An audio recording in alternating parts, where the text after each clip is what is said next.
Kali ini kita akan belajar finansial dari sebuah buku. Buku ini bilang, orang dengan IQ tinggi dan gelar dari Harvard bisa lebih gampang bangkrut daripada orang yang gak pernah belajar finance sama sekali. Kedengarannya cukup gila ya, tapi ini beneran ada di dalam bukunya. Dan ini hal paling kontroversial yang saya simpan buat pelajaran di akhir video nanti.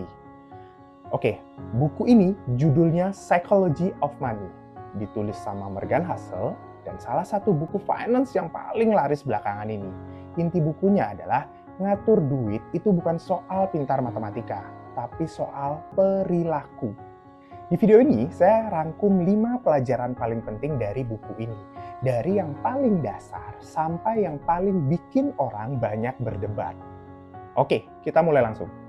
Pelajaran kelima, compounding. Efek dari nabung dan investasi konsisten itu hasilnya nggak kelihatan dalam waktu singkat, tapi numpuk drastis dalam waktu jangka panjang. Buku ini bahas gimana sebagian besar kekayaan Warren Buffett bukan didapat dari skill investasi yang jenius doang, tapi dari fakta dia udah mulai dari umur belasan tahun dan terus konsisten selama puluhan tahun. Waktu yang lama itu sendiri jadi bahan bakar utamanya. Dan ini bukan cuma kejadian di Amerika. IHSG kita sendiri atau pasar saham kita sendiri tahun 1991 itu masih di angka 200-an. Sekarang udah pernah nyentuh di 9 ribuan. Itu hampir 40 kali lipat dalam waktu sekitar 35 tahun. Bukan karena tiap tahun naiknya mulus. Ada crash parah di tengah jalan, tapi yang nambah duitnya bukan satu lonjakan ajaib, melainkan waktu yang panjang itu sendiri. Pelajaran keempat, keberuntungan versus skill. Kesuksesan finansial seseorang itu campuran antara skill dan keberuntungan, dan kita nggak selalu bisa milih mana yang lebih dominan. Buku ini ngajak kita lebih hati-hati, ngambil pelajaran dari kesuksesan orang lain. Coba bayangkan 2 pedagang UMKM. Yang pertama, jualan makanan, kontennya kebetulan viral di TikTok. Pas algoritma lagi nemu dia, omsetnya naik drastis dalam semalam. Orang-orang langsung bilang bahwa dia adalah si jenius marketing. Ada yang kedua, jualan produk yang sama bagusnya, rajin posting konten yang sama effortnya, tapi nggak pernah bilang. Lalu, bukan karena dia itu kurang jago, sedangkan orang-orang mengatakan bahwa dia kurang jago. Kita gampang banget nyebut yang viral itu pintar dan yang nggak viral itu kurang usaha. Padahal banyak yang sebenarnya soal timing dan keberuntungan dari algoritma. Makanya jangan terlalu kagum sama orang yang lagi cuannya gede atau terlihat untung besar. Dan jangan terlalu keras ke diri sendiri kalau lagi rugi. Pelajaran ketiga, reasonable di atas rasional. Strategi finansial yang paling optimal di atas kertas itu nggak selalu strategi yang paling masuk akal buat dijalanin. Buku ini bilang, lebih baik pilih pendekatan yang bisa kamu pertahanin secara emosional dalam jangka panjang. Contohnya bagaimana? Contohnya banyak orang nyimpen dana darurat di tabungan biasa. Padahal secara teori bisa ditaruh di produk lain yang potensinya lebih tinggi. Tapi tabungan biasa itu paling gampang dipahami dan paling gampang diakses pas lagi butuh duit cepat. Itu bukan keputusan yang kurang optimal. Itu keputusan yang masuk akal buat dipertahankan. Soal strategi dan produk yang dipilih itu beda-beda buat tiap orang. Sesuaikan sama profil risiko dan kondisi keuangan masing-masing. Bukan ikut-ikutan strategi orang lain yang terlihat berhasil.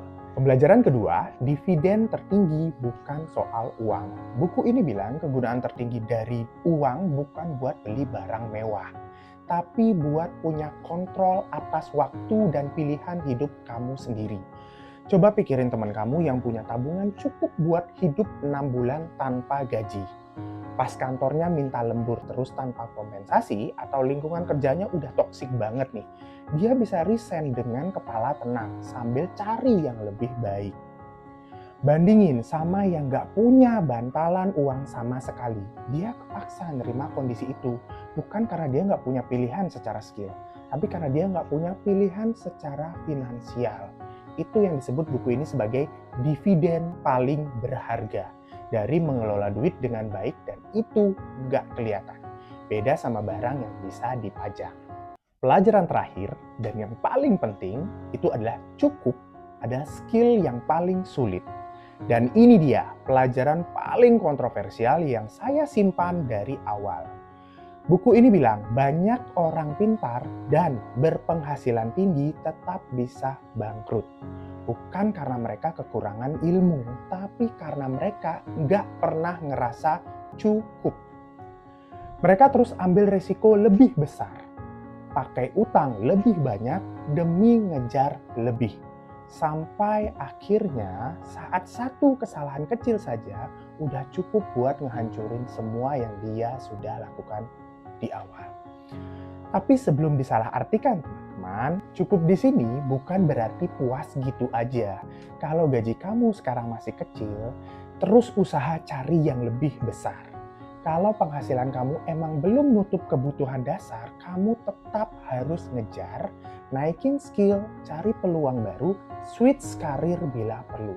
Itu usaha yang sehat. Cukup yang dimaksud di sini konteksnya berbeda. Ini soal orang yang udah punya banyak, tapi tetap mempertaruhkan semuanya yang udah didapat.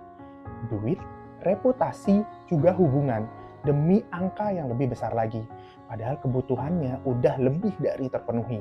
Bedanya bukan berhenti berambisi, tapi tahu kapan resiko yang diambil udah nggak sepadan dengan sama yang dikejar. Ini juga sering kejadian di sini, di mana ada aja cerita pengusaha atau bisnis yang awalnya sukses banget, tapi karena terus-terusan ekspansi pakai utang gede dan demi kelihatan makin besar, begitu ekonomi goyang sedikit, semuanya habis dan kolaps.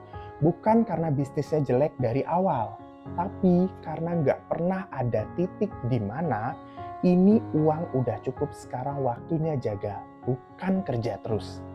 Tahu kapan harus berhenti ngejar lebih itu ternyata lebih sulit daripada tahu cara dapetin yang lebih.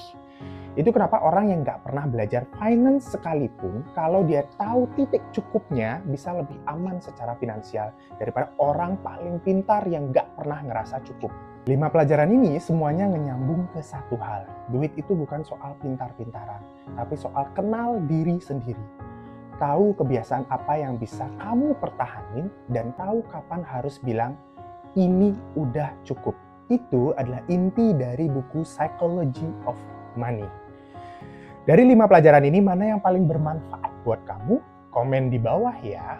Dan kalau kamu baru mulai penasaran soal langkah konkretnya, mana yang harus kamu pilih, saya ada beberapa video lain di channel ini yang bahas dari mulai nabung sampai pilihan produk yang lebih lengkap. Subscribe biar nggak ketinggalan. Sampai di video berikutnya. See ya!